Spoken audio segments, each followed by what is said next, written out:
Hey guys, new video here. So the batteries came in. I offered so you know how before I always had this 500 watt rear hub from my previous electric bike that obviously I upgraded to the 72 volt 3000 quote unquote 3000 watt motor. So I had this sitting around. It's a 36 watt 500 watt, a very good entry level e-bike motor. It's good. I mean, I used it for at least 4,000 miles. Absolutely no problems with it whatsoever. Because it's a direct drive or is a direct drive brushless rear hub motor. It's super reliable. Obviously, it's not as efficient as a mid-drive or even a gear hub motor, but it's still pretty good. It's very reliable. Like, again, 4,000 miles, not one single problem with the axle, with the derail, or sorry, with the cassette or the motor or anything like that, or the controller. 100% reliable. Um, so I offered it to a friend a while ago to build him an e-bike if he had a bike, but he never had a bike that he wanted to use. And obviously, I had to replace the rear wheel on this bike, and I found a cheap Craigslist bike for $15, and it didn't dawn on me until I'm like, wait, this is a bike that he could use. This is a bike that we could use to convert it, and I wanted to do it because obviously this thing is just laying around. It's taking up space in the garage. I need to clear a lot of stuff up in the garage anyway. So, and this is being wasted. No one's using it. It's a great motor. It's a little bit late in the season, but there's still about maybe a month left of riding. Obviously you have to be dressed for the weather to do it. And the other thing was, so we decided to do it, and I got really lucky with these scooter batteries. I bought these four batteries for $30 each. That is $28 technically. That is basically at the bottom range of the price. And I thought maybe it was a scam, but the seller had 10,000 sell or 10,000 feedback or something like that. So either he mispriced it or he just needed to get rid of it. And they just came in today. Um, I checked all the voltage. They're actually shipped with proper voltage, which is very impressive. 39.5. Obviously, I would like it at 38, but they don't know how long it's gonna, be in shipping or whatnot. So 39.5 is not bad. Sometimes I saw sellers ship these batteries at like 42 volts. I'm like, why would you ever do that? That makes no sense to me. So anyway, so I'm going to work on this build today. It's pretty straightforward. These kits are very straightforward. This is the kit with the max PAS, so I'm not going to put the PAS on there because obviously it's useless. There's two direct drive hit kits that you can get. There are the cheaper ones that has the max PAS, which is useless, and the one with the variable PAS and the LCD display. Get the variable LCD or variable PAS and LCD display. It's only $20 to $30 more, but that's essentially an e-bike, okay? It's the PAS. Without the PAS, it's like a motorbike. I was able to, just control the throttle to mimic a PAS, but you really do want the PAS to get the experience. So pay that extra 10, 20, $30, get the variable PAS and the LCD. Don't skip on that like I did. Um, this bike is pretty good. The only thing I have, and this is what I'm gonna do with the mounting battery. Usually for this bike, I mounted it on the top of um, the top tube with this sheet of plywood and some hose clamps. But here I can't do that because if you can see, this is actually extremely narrow. So there's no way the battery is going to stay on there, and if it does, it's going to fall over to one side. So what I'm going to do is I'm going to make two compartments, one on this side and then one on this side, and then have a friction fit into this slot so the battery goes into there like that. And I have the bike upside down at the moment because I'm still waiting for a couple things to come in. Obviously I have the batteries, which are the main thing. Need a couple wires to come in also. I have the tube. Hello. I have the tube. This is slime tube for the rear wheel, which is important because that's where you get most of your flats. And this is a standard tube for the front. So what I'm waiting for now is I'm waiting for tire liners, the outer tire liners to come in. I bought a couple cheap ones for them. Not extremely expensive, but you need to put those on before you put on the tire and the kit onto the wheel. Because otherwise you just have to take it all off again to put it on. And it's essential that you have that. That's probably one of the biggest tips, that you need to have some type of active puncture resistance on your tires. Either you have a really expensive tire that has it already, or you have to get tire liners and sealant. Even the sealant is not enough. You need to have tire liners, either a really expensive tire or tire liners. In this case, I'm waiting for the tire liners to come in.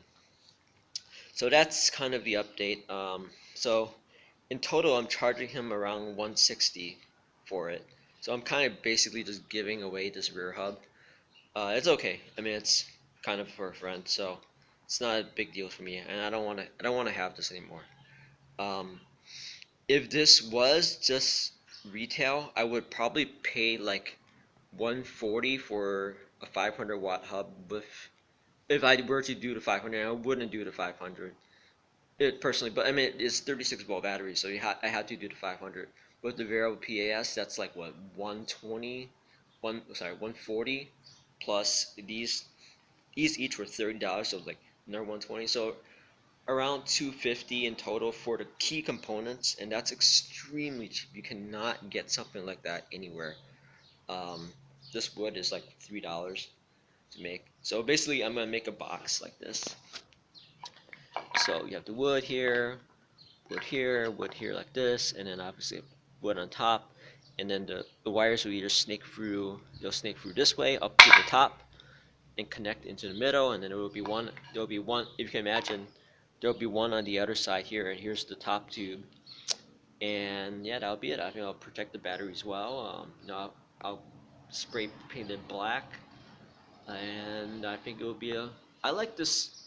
I like the styling of this bike.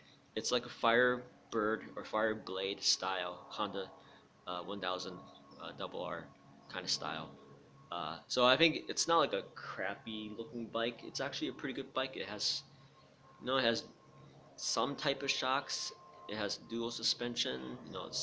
It's not bad. It's not bad. The only thing is that I need to make sure that this uh, mounting system works well. It looks decent. I'm gonna put a watt meter on there for him, so he can figure out how much he's drawing, how much is left in the battery. The 3 bar LCD or LED lights that comes with it on the throttle for the battery is not good enough. You really do want to watch what the wattage is, so you can kind of preserve.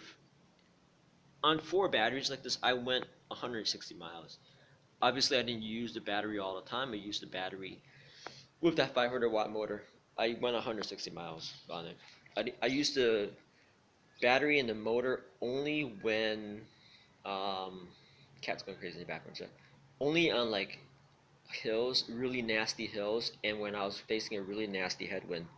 And the rest of the time, I kind of pedal a little bit. If I need to if I need to start off the line, I'll use some battery. But I was able to make 160 miles with it, and it still had quite a lot of charge too. Back then, I didn't know what the actual real low voltage should be. You could go a little bit lower. You can go basically till it cuts off. The BMS cuts off. I mean, obviously you don't want to do that all the time, but if you had to, and for a long distance trip, you could do something like that. So that's the plan. The mail should be coming today. I'm hoping I have off today, so I'm hoping the tire liners come today, so I can get the tire on there and flip this guy upside down and just check the mounting system for this battery. Right now, I'm gonna make the battery mounting system, or I'm make the battery box, which again is, basically this, 2 of these on either side of the top tube, and then one of these planks across the top to secure it together. It'll be a friction press fit to go in there, and obviously I need a little bit more to keep it from bouncing off of it. the friction press fit is just not enough. So obviously it's a detachable battery system, and it has to be detachable because he doesn't have a garage, so it has to be detachable and it has to be quick, which is basically why I'm doing the press fit. So the other thing is I need to figure out what a locking mechanism once it's press fit into the top tube. And I don't think that's too difficult to do. I have a couple different ideas, but we'll see what it is. But anyway, $160, 500-watt e-bike, pretty 160, pretty good deal for him. So anyway, that's the and also I need to in terms of this bike, I need to actually rework some of the wiring here on the controller. I don't like how this has some issue before where the power cables from the battery to the controller is kind of looping around a little bit and it's causing some problems. Especially here, you can see that uh, the wires are actually coming out from the Anderson connector, or yeah, that's the Anderson connector. There, that's definitely not good. I fixed that before, but now I just want to take that off and then just make sure that it's a straight line and there's no such problem where it kind of just sometimes the wires when they're like wrapped around in tight coils like that, it's not good for is this not good for it. So those are the two things I'm gonna work on today, and that's the update. So I'll show you the work in progress later. uh, so I'm charging 160, but you can actually make this with this battery price at the moment, and obviously it's variable. It's between, I've seen it as low as 27, which this is 28, which is pretty damn close, up to 45. So, and this is a entry level e-bike. It's not meant to go 50 miles per hour. This has only like a 20 mile per hour max for a light rider, so probably like 19 or 17 or something with him on it. It's entry level, probably 250, 300 if you had like a bike already. And you need to buy that system, but I'm charging him 160. All right, hope everyone likes this video and talk to you later.